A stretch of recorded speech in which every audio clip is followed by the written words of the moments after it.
Raffi. Selanjutnya, mari kita sambut sejarawan Lamongan dengan nama Mas Supriyo.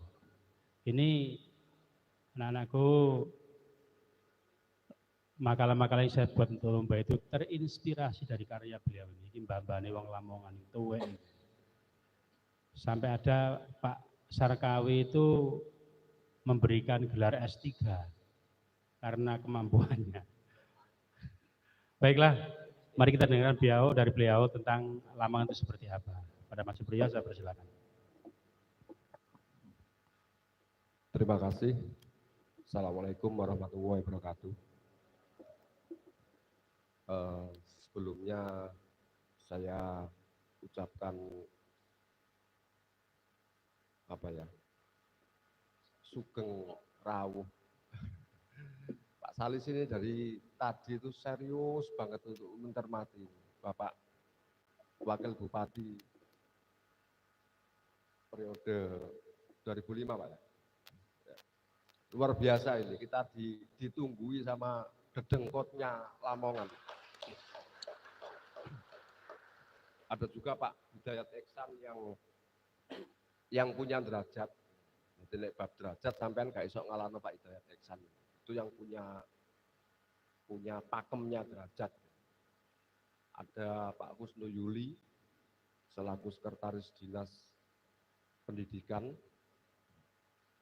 Ada Pak Fatkur, Kepala Sekolah SMA Paciran, SMA Negeri Paciran, dan sebagainya. Ada Pak Suwandi juga. Ini senior-senior yang turut menyemangati, turut menjadi konco diskusi, termasuk Pak Awi. Ada Mas Nafis juga di belakang, dan ada banyak teman-teman komunitas yang ada di sini. Mbah Gun ini juga guru saya dalam hal membaca aksara Jawa, walaupun saya itu enggak ikut kelasnya, tapi nyolong-nyolong. Jadi gawe kelas aksara Jawa, aku nyolong kok, gak tahu milu teko. Jadi ilmune sapa iku nek nang Ekalaya. Ilmune Ekalaya. Tapi jujur saya mengakui saya mendapat kemampuan itu dari teman-teman. Walaupun saya enggak pernah secara langsung itu ikut baru hari ini saya ikut diajari sama Mas Andri itu untuk aksara Jawa kuno. Baik. Itu aja mungkin sebagai pengantar. Jadi di situ saya memberikan judul Situs Jetis, Prasasti Sanga dan Kesejarahan Kota Lamongan. Ya, karena saya orang Lamongan ya harus bisa lebih detail ya dibanding dengan Mbah Gun. Ya. Kalau persoalan prasastinya mungkin Mbah Gun tahu, tapi tempatnya jelas nggak tahu. Durung tak duduk loh. Karena bab-bab berkaitan dengan prasasti dan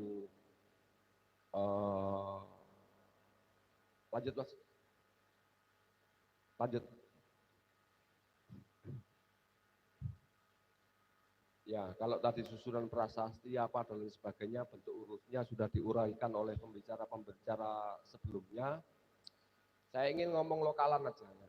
Karena memang di Lamongan itu jejak keperbatalaan yang paling banyak kita temukan itu adalah prasasti. Dari masa sekitar abad 10 ya kan, sampai dengan abad 15. Dan itu jumlahnya sebenarnya lebih dari 44. Yang batu saja itu totalnya itu ada 52 yang kita belum bisa memverifikasi kesemuanya karena ada kesimpang siuran data di tahun 84 itu. Jadi ada beberapa benda yang bukan prasasti tapi ditulis prasasti. Itu yang menjadi agak simpang siur, dan beberapa mungkin sudah saya coba untuk verifikasi. Tapi secara faktual yang ada di lapangan itu masih ada sekitar di atas 20 yang masih pelecehan di lapangan. Nah, itu lanjut Mas, kita mengabaikan. Nah, ini contoh ya kan, ini yang ada, itu yang di Museum Nasional ada 4 prasasti Lamongan yang berada di Museum Nasional, itu ada 4. Nah, sementara beberapa prasasti lain itu yang rusak dan hilang, ya kan? Ini hanya pada masa Erlangga. Itu Itu contoh. Mungkin lebih detail ada di apa? Kopian. Lanjut, Mas. Nah, ini yang masih antara sekitar masa Airlangga dan Garasakan yang mungkin nanti butuh penelitian lebih lanjut. Ini semuanya ada di lapangan. Kecuali yang kuning-kuning itu memang posisinya itu rusak dan hampir tidak terbaca dan sebagainya. Lanjut. Ini betapa banyaknya jumlah prasasti yang kita miliki. Kemudian ini yang kita perkirakan pada era Singasari, Majapahit yang terkait dengan Lamongan. Prasasti Sanga, Balawi, Balawi Rejo, Kedumpring. Kemudian ada prasasti angka tahun di Sawen, Sendang Rejo, Ngimbang. Kemudian prasasti Canggu ini memang bukan temuan dari kita, tapi ini menyangkut kesejahteraan Lamongan. Jadi kalau bicara kesejahteraan Lamongan ya mau tidak mau harus bicara prasasti Canggu juga, walaupun dia bukan prasasti yang ditemukan di Lamongan. Kemudian ada prasasti Gondang Lor, Sugio, prasasti Biduluk 1 sampai dengan 4. Itu beda-beda masa dan sebagainya. Prasasti Biluluk 3 itu konon temuannya di Rengel, Tuban. Ada catatan, salah satu catatan Belanda ini. Kemudian prasasti Karangbogem, karena tadi sudah disebut Pak Patkur juga menyangkut nama Sedayu, ya kan? Ya mau tidak mau kita harus cover untuk studi-studi tentang Lamongan. Kemudian ada prasasti Trosono, Sekaran, itu kecil prasastinya, tapi kayaknya itu memang sengkalan ya, kayaknya Mbak ya. Di bagian angka tahun kemarin kita coba untuk tampilkan itu di laporan bersama Pak Arlo Griffith yang riset di Lamongan tahun 2022 kemarin. Kemudian ada prasasti Parung. Kenapa Parung saya masukkan ke sini? Karena ini berkorelasi dengan yang namanya prasasti Canggu. Toponim yang sama yaitu Parengan, Parung. Jadi di prasasti Canggu itu di Naditira Pradesa ada menyebut nama Parung. Nah, kemudian ada prasasti Parung sendiri. Yang kebetulan isi daripada prasasti Parung itu adalah prasasti Jaya Slong, konflik antara dua wilayah yang harus diselesaikan oleh pengadilan, yaitu antara Pelang dengan Parengan. Nah, Pelang dengan Parengan ini dua desa yang berdekatan. Ya kita juga Pelanguwat karena dari toponim paling dekat itu. Tidak mungkin konfliknya jauh. Nah, dan ini konon temuan Sedayu. Jadi administrasinya masuk Gresik. Tapi seperti yang kita sebutkan tadi bahwa ada masa Sedayu sebelum 1910 ya, yang dimana Sedayu masih berdiri sendiri. Nah karena wilayah saya, wilayah Parung ini masuk administratifnya Sedayu, sekitar Bengawan Solo itu, sehingga nggak heran kalau kemudian prasasti ini diklaim sebagai Sedayu Gresik. Kemudian prasasti Kedungwangi, yaitu di Sambeng, di Mas Lukman itu. Lanjut. Langsung kita bicara kepada Kota Lamongan, karena tadi itu makro seluruh Lamongan, ya kan? Kita melihat jumlah prasasti yang sekian banyak dan masanya tadi. Kita coba untuk masuk kepada kesejarahan Kota Lamongan yang selama ini sangat erat kaitannya dengan ketokohan Mbah Lamong, yang dalam banyak cerita itu dikisahkan sebagai tokoh awal utama sekaligus pendiri Kota Lamongan. Ya ini kita bongkar-bongkar sedikit lah, cetek geni ya. Istilahnya Mbak Gun itu. Jadi cerita tutur ini yang kemudian diadopsi ya, menjadi semacam pakem kesejarahan Kota Lamongan. Ini fakta ini sampai dengan hari ini kita juga ngomongkan ini kalau hari jadi. Kan. Kemudian singkatnya adalah Mbah Lamong dilantik pada tahun itu 1569. Ya, ini secara kesejarahan kita. Nah, secara kesejarahan sebenarnya kemudian kalau dianggap bahwa masa sebelum Mbah Lamong itu Lamongan itu diasumsikan tidak ada apa-apa, tidak ada pemerintahan, tidak ada masyarakat dan sebagainya, itu sedikit terkoreksi, ya kan? Ketika kita bicara tentang penyerangan atau kisah Panji Laras Liris. Ya kan? Yang justru peristiwanya terjadi pada tahun 1535 sebelum adanya Mbah Lamong dan sebelum Mbah Lamong menjabat. Berikutnya adalah penyerangan Demak ke, sorry itu saya salah tulis, 1541 dan 1542 mestinya. Sorry. Penyerangan Demak ke Lamongan. Jika tidak ada pemerintahan di Lamongan, untuk apa Demak menyerang? Kan tidak mungkin kalau hanya sebuah desa kecil tanpa kekuatan apa-apa, kemudian Demak harus bersusah payah untuk menundukkan Lamongan, bahkan sampai 2 kali. Berarti posisi Lamongan pada saat itu adalah sebuah wilayah yang cukup kuat. Dan itu dibuktikan di peristiwa penyerangan Sengguruh ke Giri, yang Sengguruh itu mengambilkan di Lamongan, karena Lamongan masih menjadi bagian daripada Sengguruh. Sehingga Sunan Giri mengutus tokoh yang namanya Panji Laras Liris untuk menghadang pasukan Sengguruh di dekat. Nah, itu beberapa hal yang menguatkan bahwa Lamongan sebelum eranya Mbah Lamong adalah sudah merupakan sebuah kota. Lanjut. Nah, kaitannya apa dengan situs Jetis kemudian? Nah, itu tadi menjadi pintu masuk bagi kita untuk, ini saya balik, sengaja saya balik. Jadi kita bicara situs Jetis tadi, kesejarahan Lamongannya dulu. Nah, di situs Jetis, ya, itu setidaknya temuan situs ini menjadi bukti penguat juga tentang kesejarahan kota, ya kan, pada masa-masa pra Mbah Lamong atau pada masa-masa pra Islam atau Hindu Buddha. Karena apa? Data atau laporan yang dibuat oleh BPK 11 Jatim itu menunjukkan bahwa situs tersebut adalah diduga bagian daripada kaki candi. Dan sebenarnya masih ada beberapa potensi di Kota Lamongan, terutama di Kelurahan Tumenggungan, yang mungkin hari ini kita sulit untuk membuka. Tapi potensi itu jelas adanya situs yang hampir serupa mungkin dengan Jetis.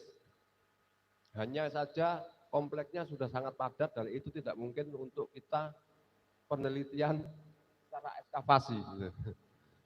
Ya di situs Mbah Sabilan itu saya mencurigai hal yang sama karena ada jejak bekas arca yang itu kita belum bisa mengidentifikasi itu arca apa karena sudah sangat rusak. Artinya Lamongan sebagai sebuah kota itu sudah lama, jauh sebelum keberadaan Mbah Lamong. Lanjut. Nah ini faktualnya ya kan. Untuk menelusuri lebih jauh mengenal kesejarahan Kota Lamongan masa Hindu Buddha, ada baiknya kita berpindah dulu ke pembahasan prasasti Sanga sebagai penguat. Monggo lanjut. Nah, ada apa dengan prasasti Sanga atau Songo? Apakah Songo itu harus Lamongan? Enggak, ada banyak desa bernama Songo. Apakah Lamongan juga harus Lamongan sini? Enggak, Lamongan juga banyak. Di beberapa wilayah ada nama Lamongan. Tapi apa yang kemudian menjadi dasar kita untuk menetapkan yakin bahwa yang disebut dalam prasasti Songo adalah Desa Sukosongo dan juga Lamongan adalah Lamongan kota hari ini. Di samping nama Kembangawu, ya kan? Ya nama Kembangawu juga banyak. Kembang Bau itu ada juga di beberapa kabupaten yang lain. Mari kita lanjutkan. Nah, di isi prasasti Sanga, di lempeng 1 bagian depan, ini ada bagian Wanua Tepi Siring. Istilahnya sebagai batas wilayah Sima ya, Bagun ya. Di wilayah-wilayah yang berbatasan dengan desa Songo. Satu ada desa yang namanya Kalagian. Ini hampir sama dengan nama kampung saya, Klagen. Bacaannya Klagen kalau sekarang. Nah, kampung ini sebenarnya berubah menjadi dusun Kalangan. Yang itu terletak di sebelah timurnya Sukosongo. Kita lanjutkan dengan desa Bugel yang sekarang menjadi Bagel. Itu dusun sekarang, Kalangan menjadi dusun, Bagel juga menjadi dusun, kemudian Padang ya kan? Kita lanjut Padang. Padang ini juga dusun sekarang. Padang Sukodadi itu ikut desa mana itu saya agak lupa. Di utaranya Sukosongo. Kemudian ada Kabalan, Sukodadi juga yang sekarang jadi Balan. Kemudian ada Pagayutan yang kita duga itu menjadi dusun Mergayu saat ini, yang secara geografis terletak di timur laut dari desa Songo. Kemudian ada desa Limbean yang sekarang menjadi desa Lambean. Ya, Lambean dengan Kalagian ini atau Kalangan ini menjadi satu desa hari ini. Ada kali atau luah Gunggung, yaitu untuk penyebutan itu saat ini ada desa yang namanya Kedung Glonggong. Kemudian yang terakhir itu Lipung, yang sekarang menjadi desa Kalipang, Kecamatan Sugiyo. Ini desa-desa yang melingkari atau terkait berhubungan dengan desa Sukosongo di masa lalu. Kita nggak bisa kemudian mengcompare dengan administratif hari ini, karena antara Kalipang dengan dengan Sukosongo itu ada desa satu lagi namanya desa German kalau hari ini. Artinya ada desa baru yang muncul di kemudian. Kemudian ada banyak dusun-dusun yang menjadi pemisah di antara beberapa dusun yang ada. Lanjut. Nah, ini kita bisa jelas posisi dari masing-masing. Jadi yang posisi di tengah itu Sukosongo. Lanjut, Mas. Nah, itu ada di, nah ini. Jadi itu posisi Bugel. Tuh, kok keliru? Aku gak pinter. Ini kan? Oh, itu. Ya. Ini Bugel, ini Padang, ini Kabalan, Pagayutan, Limbean, Kalagian, Gunggung yang kemudian menjadi Kedung Glonggong, Lipung yang kemudian menjadi Kalipang, Pagayutan yang kemudian menjadi Mergayu. Nah, kita mungkin kalau dari kalimat yang muncul di prasasti itu memang agak-agak membingungkan. Anetan, analor, bahasanya bagus. Dan disebutkan bahwa yang banyak disebutkan itu sungai. Coba balik ke sebelumnya. Nah, kita lihat Sukosongo ini hampir semuanya dikelilingi itu baru sungai. Ini baru sungai hari ini, belum di masa lalu. Jadi kata luah itu tadi merujuk kepada sungai yang sebelumnya itu mengitari desa Sukosongo. Jadi ya Songo yang dimaksud adalah Sukosongo berdasarkan isi prasasti dan konteks yang ada. Ini kan? Lanjut.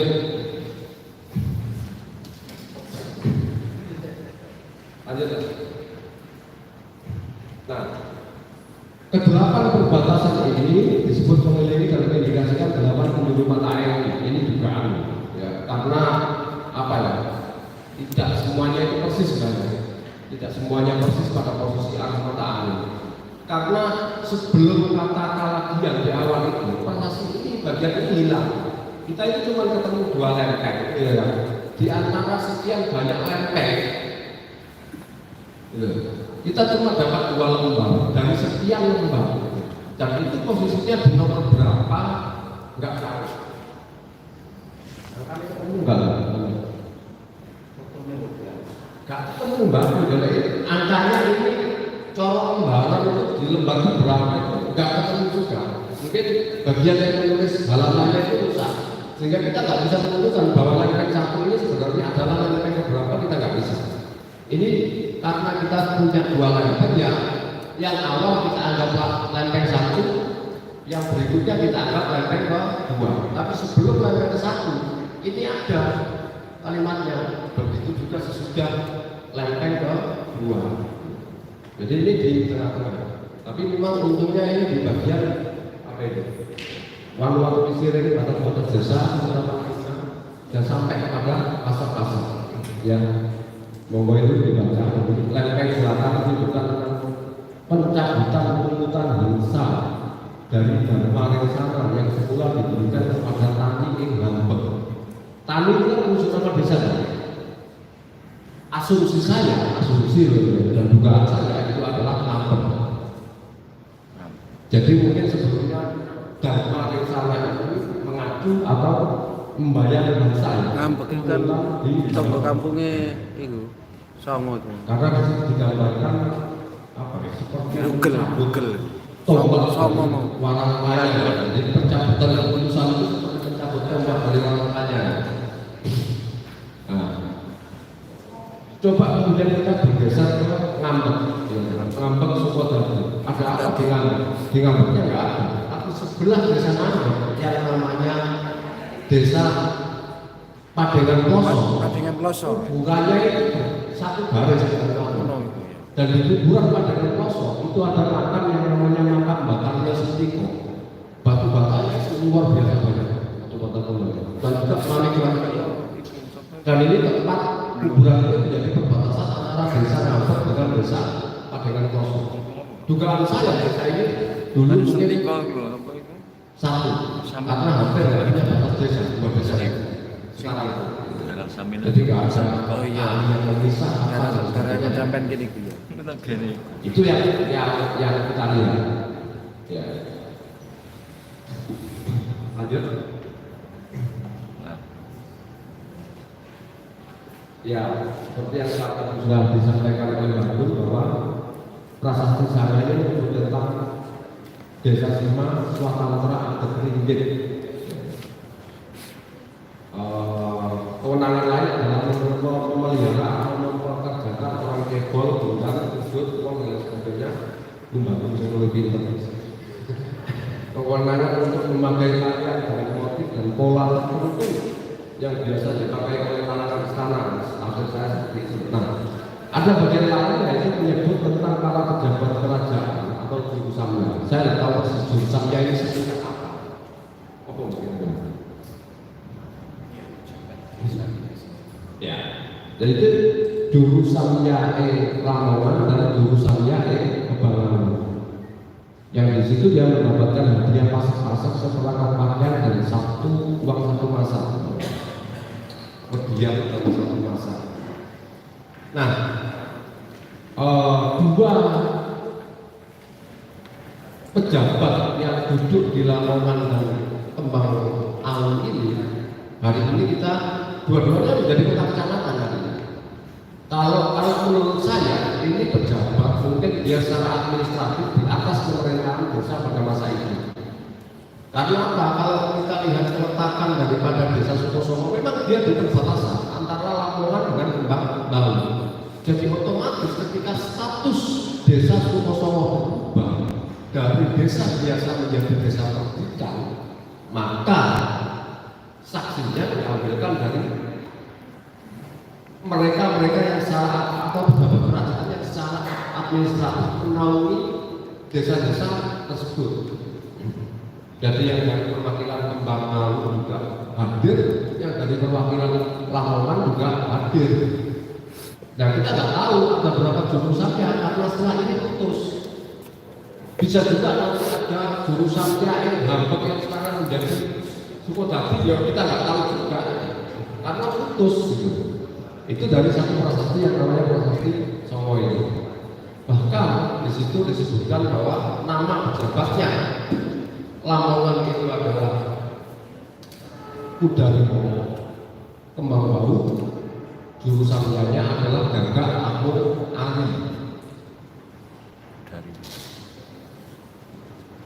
Jurusannya Lamongan adalah Kudarimo, jurusannya Kembang Bau adalah Gagak Amun Ali.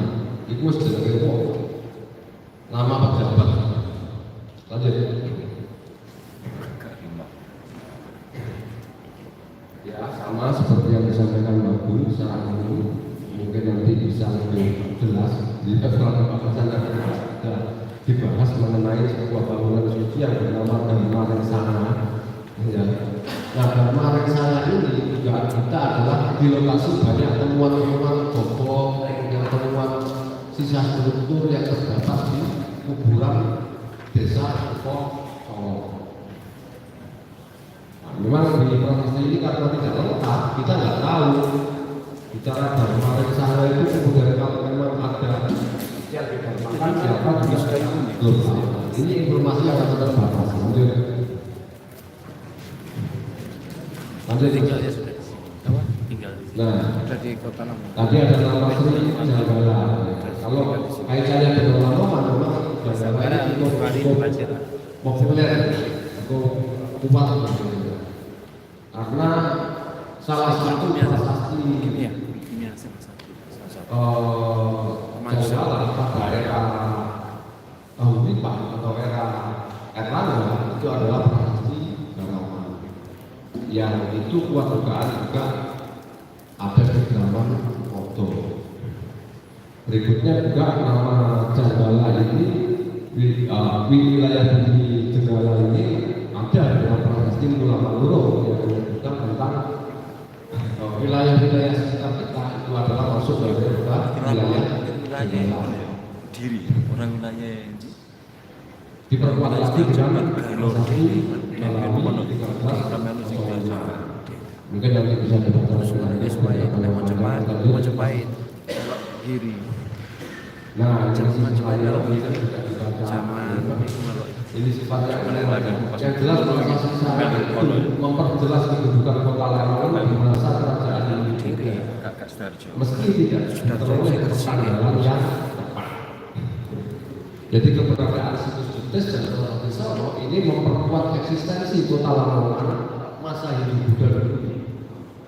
Jadi bagaimana kemudian penetapan hari jadi Lamongan yang sudah kami buat berdasarkan Lamongan itu misalnya pemerintah daerah, kita kan ngomong sejarah bukan peringatan dari jadi.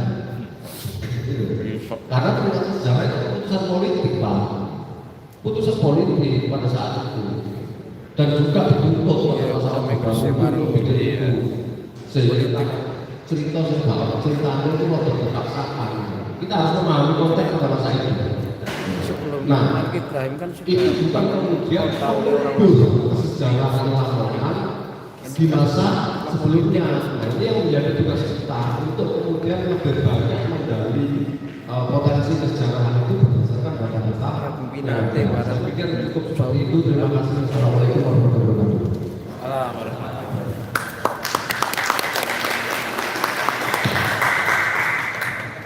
Terima kasih kepada narasumber Bapak Penanganan dan Masuk beliau. Selanjutnya ada pertanyaan kedua saja karena sudah mengambil batas waktu yang telah kita sepakati bersama. Dua pertanyaan monggo silakan. Kesuan gue.